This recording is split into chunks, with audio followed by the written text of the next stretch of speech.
Assalamualaikum warahmatullahi wabarakatuh. Saya Jusandi, mahasiswa Institut Islam Negeri Langsa, Prodi Hukum Tata Negara Islam.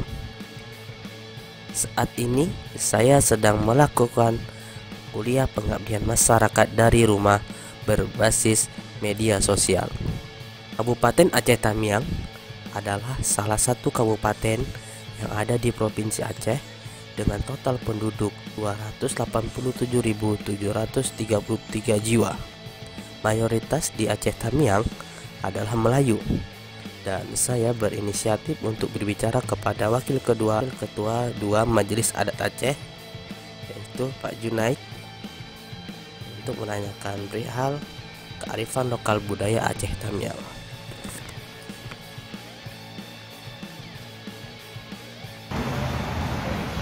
Aceh Tamiang itu unik dari segi budayanya, yang dimana terdapat beberapa suku mayoritasnya itu Aceh dengan Melayu.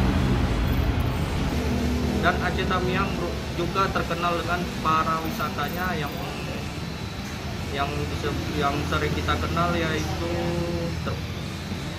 Gunung Pandannya, air terjunnya, dan masih banyak lagi. Aceh Tamiang ini juga termasuk salah satu negeri yang unik ya, dari adatnya, budaya, sampai kulinernya. Salah satu kuliner yang saya ingat itu kalau nggak salah bubur pedas.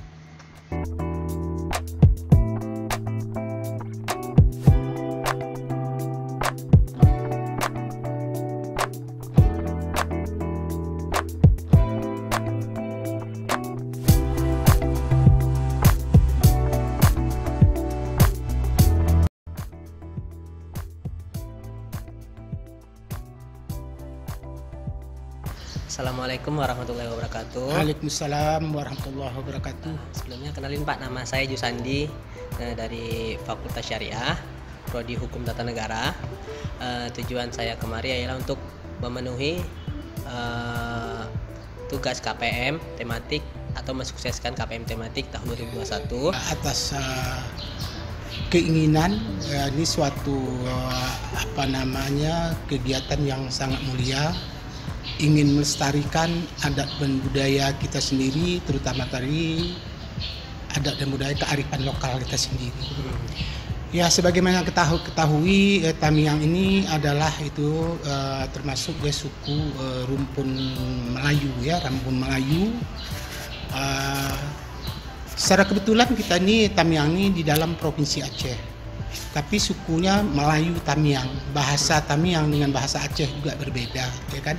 Tentu adat dan budayanya berbeda. Sebagai pepatah orang Tamiang, lain lubuk, lain ikan, lain padang, lain belalang, lain suku bangsa, dan lain pula adat istiadatnya.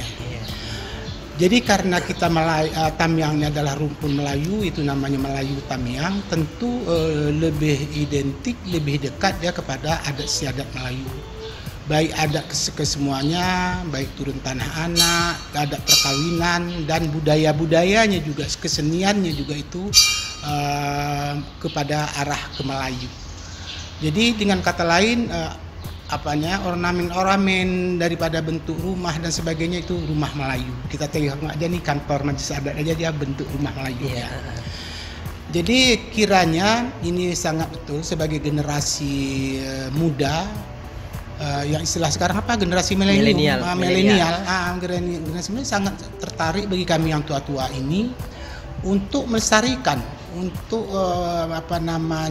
agar generasi menerus sebagai yang diminta, agar tahu memang betul saat ini cukup banyak daripada generasi milenial ini tidak paham lagi adat budaya dia, adat datuk nini dia, kata bahasa Tamiang itu.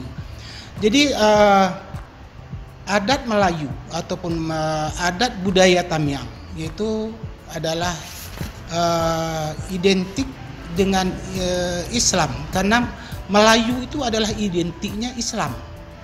Jadi justru karena itu adat dan budaya semua itu adalah tidak bertentangan dengan hukum syarak ya. Jadi pepatah katanya di dalam falsafah, kalau bahasa Tamiang namanya kata tetuha, falsafah Tamiang. sebedi adat dengan syarak, adat dipangku, syarak dijunjung, resam dijalin, kanun diatur, duduk setikar. Jadi bisa barangkali kita jelaskan apa maksudnya sebedi adat dengan syarak. Kalau bahasa Tamiang itu sebedi artinya menyatu. Ibarat air teh. Setelah teh sudah menyatu dengan air, tidak dapat lagi dipisahkan mana air, mana tehnya lagi. Itulah namanya sebedi. Jadi dengan kata lain, sebedi adat dengan syarak tidak dapat dipisahkan, bahwa adat dengan syarak tadi, dengan hukum Islam tadi tidak bisa dipisahkan. Lantas katanya adat dipangku. Adat pangku tetap dibawa dimanapun kita itu secara adat itu harus carikan bagaimana adat bertamu, bagaimana adat mengawinkan anak, bagaimana adat berturun tanah anak, itu nanti secara barangkali substansinya dibahas secara dengan waktu, ini secara umum saja. Jadi adat tetap dijalankan di dalam kehidupan sehari-hari daripada suku perkauman Melayu Tamiang ini.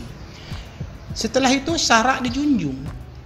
Jadi walaupun bagaimana itu adat dipangku, adat dijalankan di dalam kehidupan tidak terlepas dari hukum syarak, hukum agama. Jadi apapun ceritanya, kalau ada budaya Tamiang yang tidak mengacu kepada syarak, tidak tentang syarak, itu bukan adat budaya Tamiang. Itu pasti bukan dari budaya ataupun adat istiadat Tamiang. Tetap dia mengacu kepada syarak. Resam yang ketiga yaitu resam dijalin. Resam itu termasuk juga aturan-aturan, terutama resam itu kalau bahasa Aceh juga namanya resam, Tamiang juga namanya resam. Itu aturan-aturan kita di dalam kehidupan kita sehari-hari di kampung. Jadi supaya kampung itu ada aturan-aturan tertentu, dibuatlah resam. Dibuat resam nanti di dalam fakultas apa namanya syariah tadi itu bisa nanti barangkali dalam skripsinya, tetapi dalam hukum tata negara boleh aja nanti dalam hukum adat kan itu dibuat judulnya. Jadi di kampung juga itu adat istiadat tetap berjalan, itu resam berjalan supaya gimana ada ketentuan-ketentuan, bisa kejadian-kejadian. Kalau sudah dibuat resamnya, maka masyarakat sudah menjalankan aturan-aturan yang sudah dibuat di kampung. Jadi nanti itu ada kalau tidak menjalankan itu ada nanti sanksi-sanksi apa buat kan begitu. Bisa sanksi buat dari mulai nasihat ya apa semua akan sampai nanti terakhir yang sudah berulang kali melawan adat ataupun tidak mematuhi resam yang sudah dibuat bisa dikucilkan dari kampung, bahkan bisa dikeluarkan dari kampung. Lantas katanya kanun dijalin. Jadi kanun juga itu undang-undang atau peraturan-peraturan yang boleh dibuat oleh provinsi, ya negara, kabupaten, kecamatan sampai di kampung juga. Jadi antara kanun dengan resam itu tidak jauh beda, ya kan? Cuman kalau resam itu tidak ada di kabupaten, dia di kabupaten itu kanun, dia sampai. Tapi kalau di kampung sudah namanya resam, padahal sebelah 12-nya itu resam dengan kanun, ya kan? Resam kan sebelah 12, cuman dengan kata lain, kalau di kabupaten provinsi bukannya resam sudah berubah menjadi namanya kanun, kan begitu? Kanun. Jadi itu juga aturan-aturan yang sudah ditentukan apabila juga melanggar kanun-kanun buat ada sanksi, kan itu. Sanksi yang dibuat ya melihat daripada apa yang harus kita kesalahan ataupun pelanggaran yang dia buat dari kanun itu tadi. Maka tetap dijalin itu kanun, diatur terus dibuat. Lantas sudah 4 adat, syarak, resam, kanun sudah dibuat. Ini tidak jadi, tidak sempurna, tidak ada hasil, tidak dapat diimplementasikan apabila tidak ada duduk setikar. Arti duduk setikar dalam bahasa Tamiang itu artinya adalah bermusyawarah sesuai dengan kaidah syarak, yaitu wasyawirhum fil amri. Bermusyawarahlah mereka atau kamu di dalam segala urusan. Jadi begitulah orang Tamiang tadi mengatakan sudah 4 itu dibuat, sudah dilaksanakan, sudah ditentukan, tapi kalau belum ada bermusyawarah ini nggak jalan, kan begitu? Tidak bisa terimplementasi, tidak bisa terrealisasi. Jadi harus ada musyawarah supaya sempurna. Jadi istilahnya kalau bahasa Tamiang katanya sekata sepakat sempurna buat. Nanti kalau sudah sekata sepakat sempurnalah kita di dalam berbuat, di dalam bekerja. Jadi kesemuanya itu ada merujuk kepada agama. Di dalam agama pun ya seperti itu juga ya kan gitu. Jadi oleh karena itu ada lagi mengatakan istilah bahawanya kalau hanya 4 aja ini mesti ganjil. Maka tuh ada pepatah Tamiang atau falsafah Tamiang, 4 ganjil 5 genap. Di dalam ilmu matematika 4 itu genap, 5 yang ganjil. Tetapi di dalam pusapah Tamiang 4 itu ganjil, 5 baru genap. Mengapa mereka itu dari pasal mengatakan 4 itu ganjil? Karena kalau hanya adat di pangku, syarak dijunjung, resam dijalin, kanun diatur, kalau tidak ada yang kelima ini duduk sekitar, ini mesti ganjil.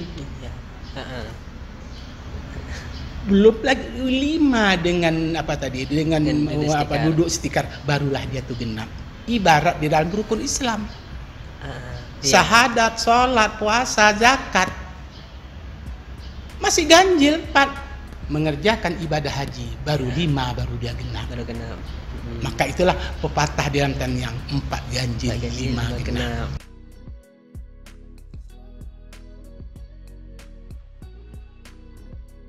Hai teman-teman semuanya, ada pesan nih dari Wakil 2 Majelis Adat Aceh, yaitu Pak Junet. Untuk anak-anak milenial, tuntutlah ilmu dalam segi bidang apapun, karena ilmu sifatnya itu sangat berguna bagi masyarakat, terutama ilmu adat dan budaya.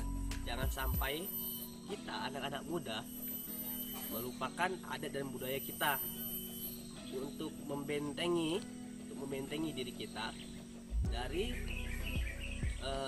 westernisasi, yaitu budaya ke barat-baratan.